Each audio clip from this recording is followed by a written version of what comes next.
This video is sponsored by Squarespace, the Finn Russell of website builders, because just like Finn, Squarespace can do and be anything. The world's easiest to use website builder. If you wanted to put together, say, an entire website dedicated to Finn's most skillful moments, Squarespace would let you do that, and you can put it together in mere moments. In an hour, you've got a functional working website with everything there in one place at Squarespace. Design the site, pick your colours, write your content, add a little feature about the things Finn got up to with Glasgow, integrate any media you want, put it in videos, link to your social media, sort your domain name, put it live, make updates on the fly after it's published, for as long as you like, add a blog. It's so simple and easy to use, and if you want to follow suit and make your own lovely website, I don't know, every time Ben White scored against England, which would be quite a big website, please head to the link in the description and use the offer code SquidRugby to save yourself some money on that website.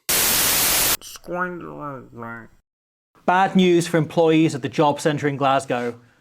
Gregor Townsend will remain in the Scotland job after he's done his minimum requirements once again. Sorry, Franco. Yeah, sorry about that. It's the worst news for you possible, mate. You get to carry on with the incredibly successful club. Still though, we've said this the whole time. Gregor Townsend, what a coach. What a coach. Never doubted him at all. Yeah, Never doubted him at all. Take it all back. There was so much discussion, and we were leading this, we were amongst this, of what a kind of shoddy job Gregor Townsend was doing. And look at this a week later. Exactly the game they needed, the England game that Townsend has an unbelievable record in. He's lost it twice in, he's coming up on next year, be his 10th year in the job. He has been he's coached the second most games of anybody in the Six Nations to Warren Gatland. And yet, this was his 100th game in charge. What better, more fitting way to see it out than by beating England at Murrayfield? Absolutely. I will also preface that with the fact that, I said at the end of the preview for this, that maybe wouldn't be enough kind of credit in the bank just to win over England again, because that's exactly what happened in the previous years. And he needs to back this up with wins over Wales and obviously the other remaining games that are coming. However, that is a thought that we're going to park. Yeah. That's not what we're going to discuss in this video. We're not going to discuss like the Townsend regime and everything. We want to talk about Scotland specifically and England and like how this game went. I think the really positive thing from a Scottish point of view about this game and why it feels different now to a week earlier isn't just the result. It isn't like, and has been some weeks, when they just go into the England game and they just are cleaner on the execution and they're just more fired up and there's more energy to them. No, they looked at a bunch of the things that went wrong against Italy and they have fixed them. Like, you look at so many of the small areas, right? And last week, we saw so much of this, of Carl Stein being excellent in the air and then not knowing how to use it. They're not knowing what to do. And right from the start, this is just like 5-6 minutes in, and they hang this bomb in the air. Carl Stein wins it back. He was incredible on the day. He was like, that's one of the best performances of the wing you'll see this year. Yeah. And Finn Russell goes, okay, cool, let's play to width. They work it right back to the far touchline. They just go, whatever way we can, get it over there, because England are naturally not going to be set up on both touchlines equally well. The pass is slightly dodgy to Jamie Dobie, but he still makes some ground. They've got to an edge now, and Scotland set their attack best off an edge. And look at where Xander Fagerson here just gets a nudge on Mauro Itoje, just gets slightly in the way as he's running his dummy line. Essentially creates a one-on-one situation between Joe Hayes and the Scottish player, comes in on this angle, but it means that you're isolating a prop one-on-one. You've then got the players can come in, clean out, they've got fast ball, they can reload into the next shape. And as you say, Finn Russell is a player who likes to play with huge open sides. He likes to manipulate those defenders from these kind of midfield scenarios. And so they move the ball onto the next phase where Sione Tuipulotu stood in first receiver. And he has Rory Darge running on his outside on a hard line here. Now, England, for some reason, I don't know if this is just an error that maybe, Henry Arundel and some of the players around him have potentially made, or what. They've gone off script a little bit here, because usually in the English defence, you would expect that Arundel will really fly up here. We'll really get into the eye line. We'll just try and annoy Finn Russell and be really just in his eye line and just frustrating to be in the way. But Rory Darge, to his credit, runs a very straight line here. Arundel does half of the job right here. Yeah. So he gets onto Darge's outside. He marks him up first and gets onto his outside. And the ball is in the air at this point, and it's clearly going to Finn Russell. But instead of shooting up, as you'd expect from an England winger in this situation, he just calls off. Yeah. And that's a little bit of a strange decision, I think. Instead, it goes out wide. And Alex Mitchell ended up missing the tackle because it's a 1v1 against an exceptional winger in Kyle Steyn. Yeah. And he's a little bit stitched up because I don't think Alex Mitchell was expecting this scenario because of their system. Yeah, because Arundel just makes the wrong decision. Yeah. And whether it could just be laziness, very likely he's running the Bath system here, right? Everyone around him is running the England system. But it means that there's so much space outside and Alex Mitchell on his own is having to cover it. Kyle Steyn has time on the ball beyond just the space in front of him. makes those steps, goes through, and then can get the offload, and then they can play with such speed. They get down into the 22, and from there, Arundel goes, off his feet, whatever you want to call it, like doesn't release. Nico Amishikali doesn't like it, gives a yellow card. Whatever you think of that decision, like it comes from Scotland stressing that England line and playing wide to wide off that kick receipt, not just looking to set up and kick again, not just looking to go, okay, let's run one forward pod, let's see if we can get some gain line there. Going, no, where is the space, right? Finn Russell scanning, looking for the space and finding it, because so often, once you regather that ball in the air, it creates chaos on the width. Somewhere in the attacking line, somewhere in the defensive line, there is going to be space. Finn Russell looks for that. I think that's a really interesting point you make about him potentially running the Bath system instead. Considering his Bath's 10 that is opposite him. Is his club mate his usual fly half at club level, who is somebody who pulls the strings like that all the time. But, Finn Russell, as you say, exceptional composure to get that ball out to Kyle Steyn and put England on the back foot to a point where they have to scramble and make an error in trying to win the ball back because of desperation. Kyle Steyn all day long was chasing those kicks, recovering them so well, and if not, putting so much pressure on England.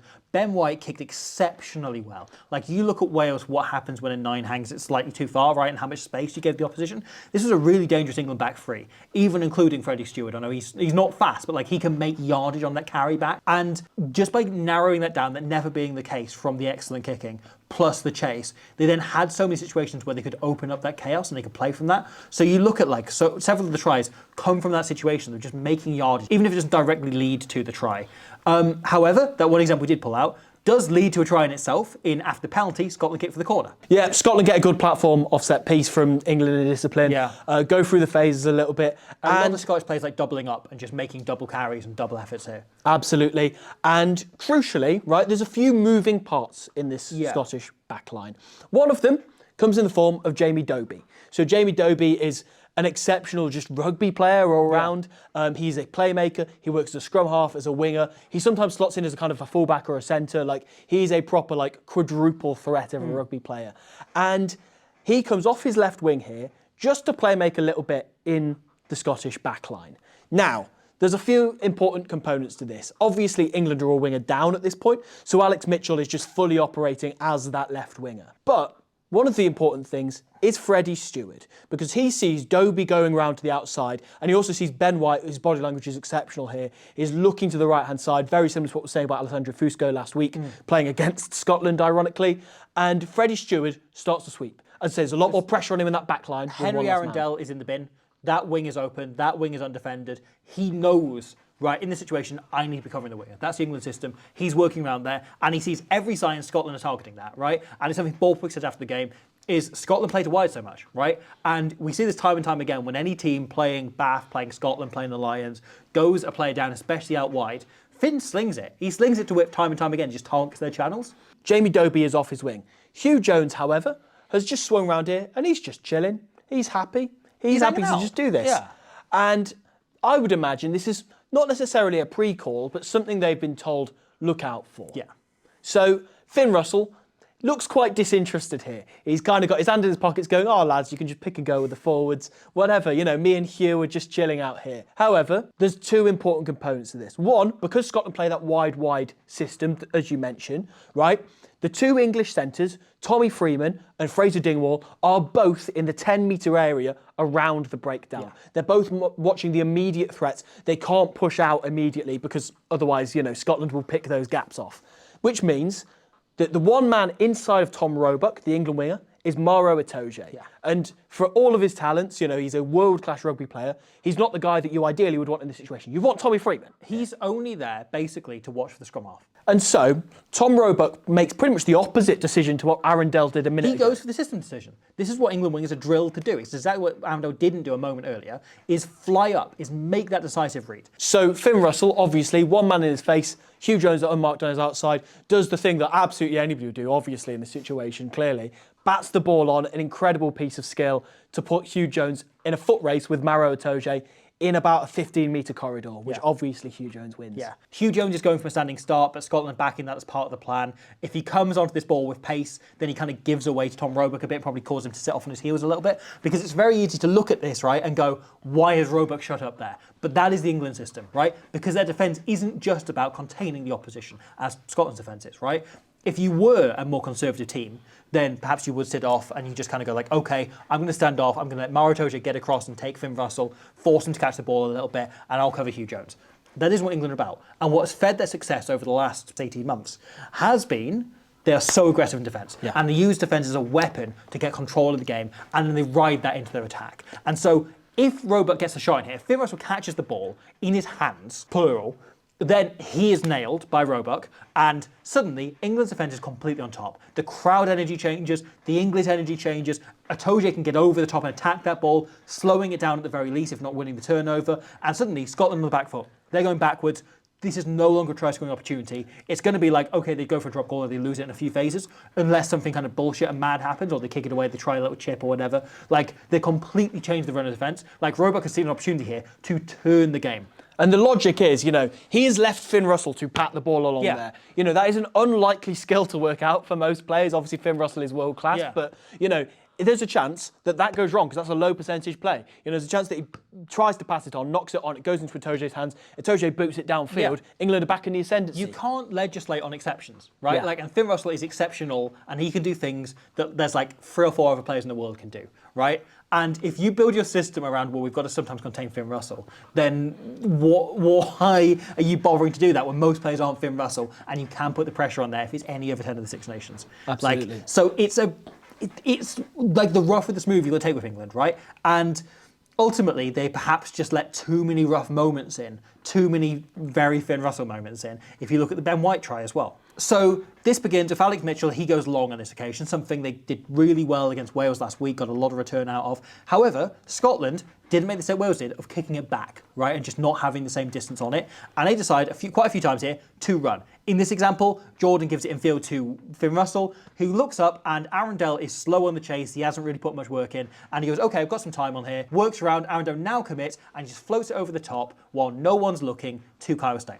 Kyle Steyn makes a brilliant run up the sideline, steps back inside, and this is a really interesting point that England end up at because obviously they have this hammer defence. It's always meant to be aggressive. It's always meant to fly off the line.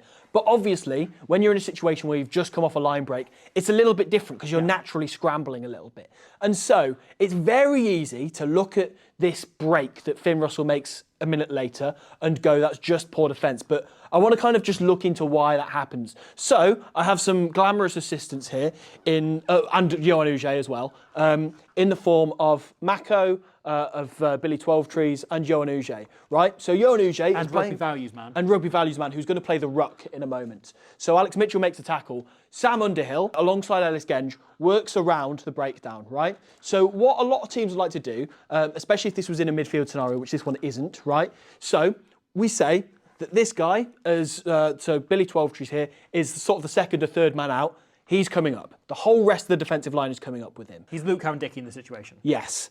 So Mako, in this case, often what you would want is him to not get lazy on the inside, right? And so he will come up alongside him. Now, what you'd often like is one extra player then to anticipate, especially off a line break situation where they're going to get back on the front foot, to potentially fold him behind. You do need somebody to accommodate that fold, to kind of preempt that fold if you make the next tackle. So let's say this guy's on the blind side. You would want, ideally if you've got 2 people on the blind side, one of them to come up and the other one to fold in behind. However, what happens here is both Ellis Genge and Sam Underhill kind of overwork a little bit. Sam Underhill's obviously retreating because it's on a scramble scenario. The ball is incredibly fast, is worth saying. So there is no time for them to communicate this, and there's no time, critically, for Sam Underhill to get round the corner before the ball is already out. Yes. So Ellis Genge works exceptionally hard here. He is looking to go, they've already got the ball out. What can I do to impact the next phase? I know what Finn Russell's like. He's going to sling the ball wide. I played with him on the lines. He does this all the time, And instead, what Finn Russell does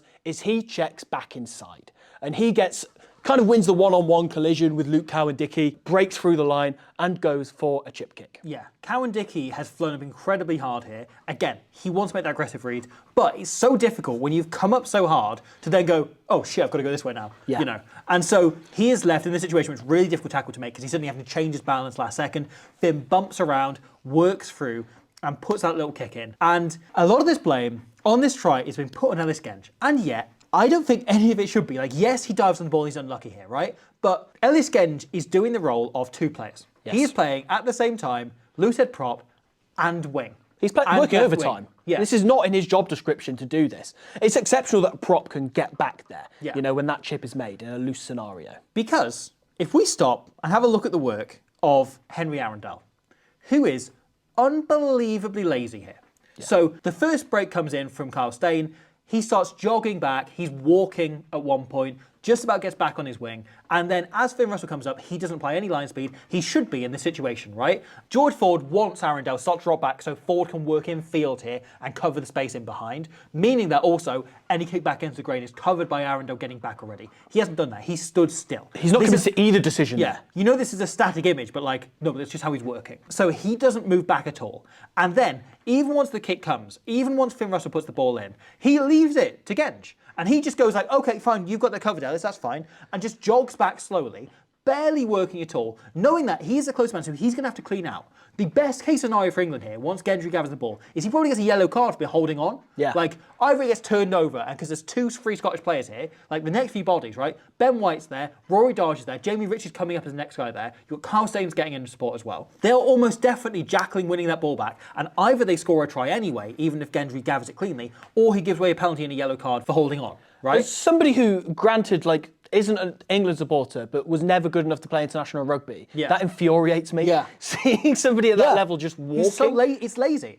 Yeah. And it's so un-Steve Ballpark what he wants in a winger. I'm amazed that he got so much better in this area. And you look at the second yellow card as well. Obviously, don't want to go too much into the decision, but it's just poor technique. Yeah. It's just really poor kick chase. He actually really heads after it. And I think from an England point of view, you can almost take the positives. It's well, actually, he's there now. A few years ago, he wasn't anywhere near, so he wouldn't have given away the yellow card. Carlson would have been just carrying it into clean water. Chased a kick for the first time and got a red card for it. So he absolutely heads it after. He gets really hard. He's probably been bollocked in the week and bollocked plenty over the last couple of years. If you want to get back in the England team, you need to be chasing kicks hard. And he just keeps going. No point does he actually commit to it. Just really poor technique consistently. And he has a duty of care, and that is so dangerous, the way that he's run after that. Yeah. So, yeah. And it's just he is incredibly good at the bit of rugby, as we've always said, where you catch the ball and you go towards the try line. Took his try really well, hits a really good angle for that. But just the rest of the game exists. At club level, he's improved that, I will say. Oh, absolutely. We talked about a bunch in the lead up to the Six Nations. I think that's why it's stung a bit to be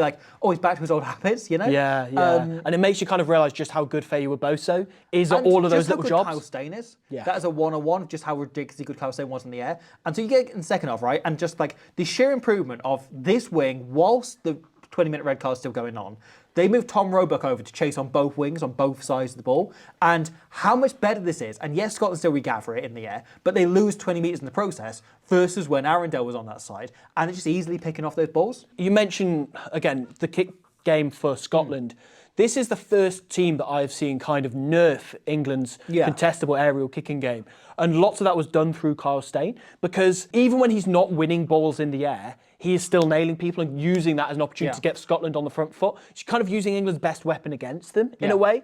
And you have ones like this one where Jamie Doby kicks a ball into a bit of kind of dead space. Kyle Steyn does a great job of catching this ball, but it's not only that. He then turns it into an attacking opportunity. Look how good his groundwork is here, that as soon as he flops to the floor, it's so easy for him to just kind of chuck the ball back or whatever. But he works the floor properly, gives his supporting players a great chance to get over him. And the thing that we criticised Scotland for not doing last week, they can then set shape off this. Kyle Steyn is the best aerial winger in Europe, and that is statistical, and it's not even close. That he is pretty much double in terms of the percentage of own kicks that he regains, that his team come out still in possession of. And the fact is that only tells half the story of how good he is, because what he does defensively when on the rare occasion that Ben White overhits a kick, it's still not a problem. So he is just such a weapon to have. We should talk about England a little bit, Lawrence, because there's been a lot spoken about England, I think, and some people saying they were always average at best, this was always coming for them, whatever.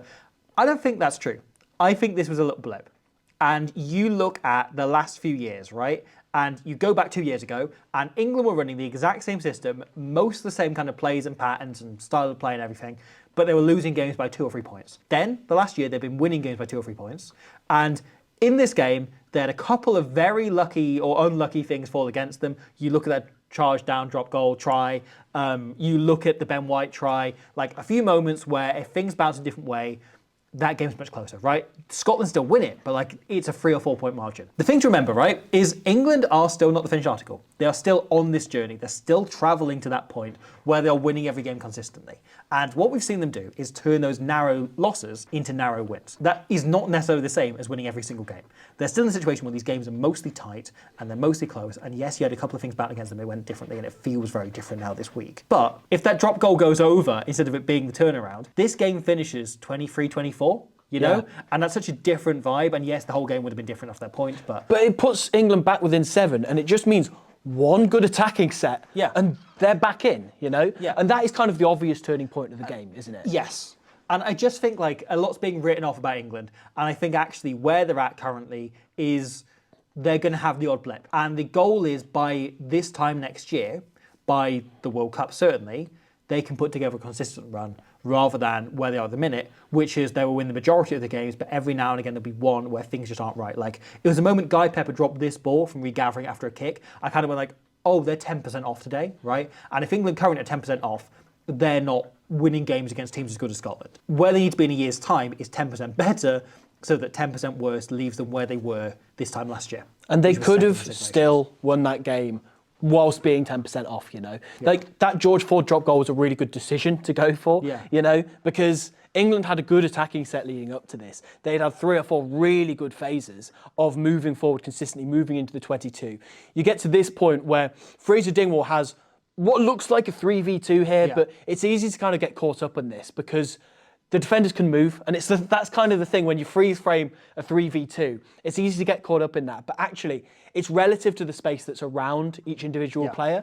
And the thing to keep your eye out for is Jamie Doby on the wing, because he has not shown his hand at all here. His poker face is outstanding because he looks like he's simultaneously marking both men on the 3v2. So Fraser Dingwall does the sensible option. Instead of throwing a ball over the top that allows Doby that chance to drift on the outside, he gives the short ball. And Doby shuts that space right down. And he hammers into it. And at this point, England start to go backwards a little bit. This is what I quite like about, it was the Steve Tandy defence before under Scotland. It's now the Lee Radford defence. He's gone with majorly the same defensive system. Philosophy. Maybe a few like technical tweaks. But generally, I think of Scotland's defence as a little bit like a rugby league defence in that they will concede a little bit of yardage at a time, as long as they know that there will be a moment where they're all on the same page and like, this is where we hammer, boys. Now we're going to have 4 or 5 phases consistently where we stop them, we make them make errors. Lee Radford, obviously a former rugby league player.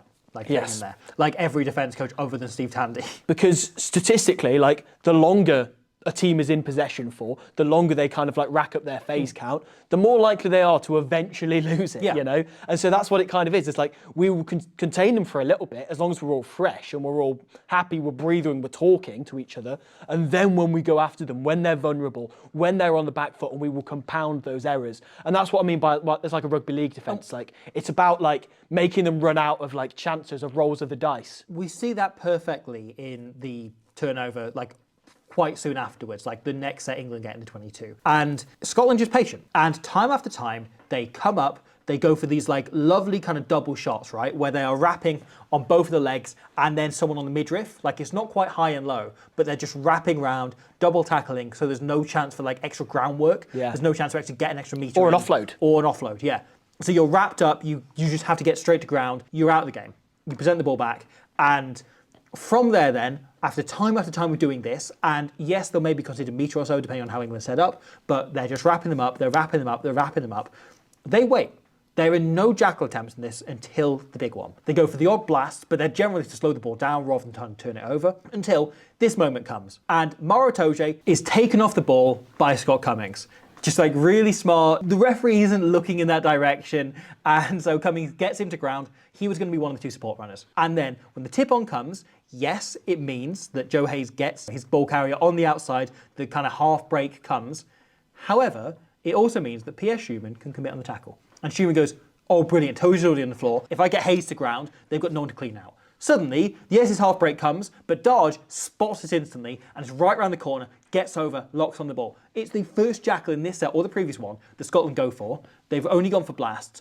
they've been waiting over kind of a consistent, like maybe 15 to 20 phases here. They don't go for Jackal. They wait until the moment's there, and Darge wins it, wins a turnover. He doesn't even like go for the turnover. The moment the referee starts to put his arm out, he just throws the ball away. Deliberate knock on, arguably, overturn it. The other thing, as I mentioned about that forward drop goal, and the momentum slowed down, they go, right, let's take 3 points and turn this into a 6-point game. I like that decision. Yes. Right? I think there's been a lot of questions of like why, when you look at the scoreboard, like this attack was dead. Yeah. Like Scotland were on top. This attack most likely ends with Scotland winning the ball back. Yeah. So you cash out and you take 3 points. Like you'd rather take 3 points out of this than keep hammering away and get nothing. And as I say, like they picked their moment to go really aggressive on that Dobie one before.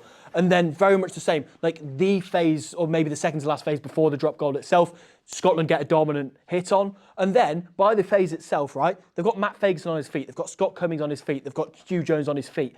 All of these are really, like all for different reasons, really good people to target this. So Matt Fagerson shoots up on George Ford's right leg, like goes for the charge down. And Hugh Jones's work rate here is absolutely outstanding because he comes off the line. It's so easy for him to get lazy and to just go, oh, it's all right. Like Matt Fagerson's got that covered. Yeah. But if Ford decides to go for the little dummy drop goal and go the other way or something, then he can get chopped down, you know? Yeah. Then Fagerson might chop him, Hugh Jones is over the ball. Or, indeed, the best case scenario. Exactly what happens. Fagerson gets the charge down and goes, where is the quickest man I can find? And Hugh Jones runs it in. It's brilliant work rate by Hugh Jones. That fast sort of 5-10 metres off the line is rewarded with the winning try in the end. And it's the thing about England, right, was everything that went wrong for them was a live by the sword, die by the sword decision. It was things that had gone well for them over the last year or two, and things that then didn't work on the day. Whether it is their kick chase being nullified, or whether it is going for these drop goals, like England going for that drop goal is like the equivalent of saying bank on the weakest link, you know? Yes. Where you're like, technically it's a conservative decision, but like you kind of have just made the safe decision because you're most likely not going to get the next question right. And so I don't think there's any big problems with England, and I think this will be right by the time they play Ireland at Twickenham in a week's time. Yeah. Like, and maybe Ireland are better, and maybe things go differently, but like I don't think this was a major panic stations game. I think this is just a one-off blip of things not going well for them, of things just slipping over, of a team being uniquely fired up and like really sorting out the inaccuracies. And a lot of the things England went in looking to target about Scotland, they'd improved in a week. Yeah, and also like I can rarely think of a team in international rugby who has capitalised on a yellow card period better than Scotland did on the first Arundel one. When you think about the Jamie Ritchie try, that came directly off Finn calling a play to tighten up Tommy Freeman in that midfield. And they obviously swapped Tom Roebuck onto the other side to mark the open side wing, which is a smart thing to do. But they called their typical like Hugh Pilotu shape, but use Ben White in that boot instead. And then they introduced Finn Russell into a second boot out the back of that. Hugh Jones runs an absolutely outstanding line to turn Freeman's shoulders inwards and just frees up Finn Russell to get on the outside with Dobie once again running a brilliant line on the outside. His touch on this ball is sumptuous to get the ball onto the edge for Carl Steyn to have that run. Whenever there is a card in international rugby, there will be space on the pitch somewhere, right? And this space, in this case, is in the back corner. And England figure that's the safest place for it to be, right? Because if there's a break here, we've got Freddie Stewart covering it, Tom Roebuck is marking the wing, and the only way we're getting there is if Finn Russell does like a Rugby 08 style, like corner toe poke over to this side, in which case the ball will be in the air long enough that Roebuck can get back there. What Scotland look to do is bring that space to them. So by forcing Tommy Freeman, by taking him out of the game, it means that then Roebuck is forced into a position where he can't cover back. And so Stewart has to work over to there, and by the time he gets there, Stewart completely overshoots the ball. Finn Russell has it in his hands. He looks up, he sees Stewart, and he goes, I'm not bothered about him. Like, I'm not worried. He's going to overshoot the ball. And sure enough, Freddie Stewart can't really turn, can't really slow down once he gets going. Dobie just scoots past him. And he just times the ball perfectly. Dobie goes straight through, and Stewart is just left in no man's land because he was trying so hard to cover the space that was left. And Scotland get going forward, they get down into 22, and instantly they just look to reset and pull it out. It's so fast, the ball they play off here. And I love that Finn Russell doesn't mess about whatsoever here. He just goes, we can score this try in literally 3 passes. Yeah. You know, that he takes the ball. The thing that is most underrated about Sione Tuipulotu is his depth. Like how far he lets Finn Russell I thought he meant like his poetry. That like, too. Yeah. I mean, that's more Schumann, P.S. Schumann. Yeah. Very good, very good. Also, the detail of Jamie Ritchie. Jamie Ritchie took this line out and just stays on the wing. Just keep someone there. He's the guy who's done the most there, up and down. He'll be the last guy out. So they just keep him on the wing. They just keep him there as the edge forward. It's like inverse laziness, right? Of like, yeah, you want the guy who's just exerted the most effort to be there remaining. And it means that they've got someone on the wing. And likewise, again, if you are one of the England defenders, you're looking up and you're going, okay, it's only Richie out there, that's fine. Like, we can leave that open a little bit, right? Because we want to put the pressure on It's not elsewhere. Doan. Yeah, Yeah. exactly. Like, it's a very different threat. And so then, Sione Tuipulotu times the pass brilliantly, causes, like, hangs onto it just long enough to bring that defence up a little bit. They think he might carry. And then if he does carry, there's a jackal threat opportunity for England. So you want to be switched onto that. No. He times it, he delivers it. It's also so hard to throw this ball backwards. Yes. Like, it's so easy to throw this ball forward because Jamie Ritchie's overran it slightly. Yeah. And yet he throws it backwards, lands it in his hands directly, and Ritchie goes over. What a feeling that must be to know even if you run the slowest you'd ever run, which he feels like he might be doing, you are still going to score to put your team 3 scores up at Murrayfield against England. It's very similar to the original Hugh Jones try as well, in the way that both of those, they've let Dobie work off his wing to be an extra man, an extra playmaker, to add to the attack, to contribute there. And they've gone, okay, somebody's going to hold that place on the wing. And obviously, previously it was Hugh Jones. This time they've gone edge forward as the line-out jumper, just straight in. Like, they've plugged that gap. They can still fill the whole field because Scotland are a wide team. I think that's kind of the thing that they didn't do in Italy, was being wise to that and being really resourceful in terms of like how they play as a wide team. Which, don't get me wrong, like maybe it's easy to lose sight of the fact that they are generally quite good at that, you know. But And, you know, the conditions were awful in Italy. But even that first 20 minutes when they were, Scotland just kind of had no ambition about it. But when it works, and it's brilliant. changed. Yeah.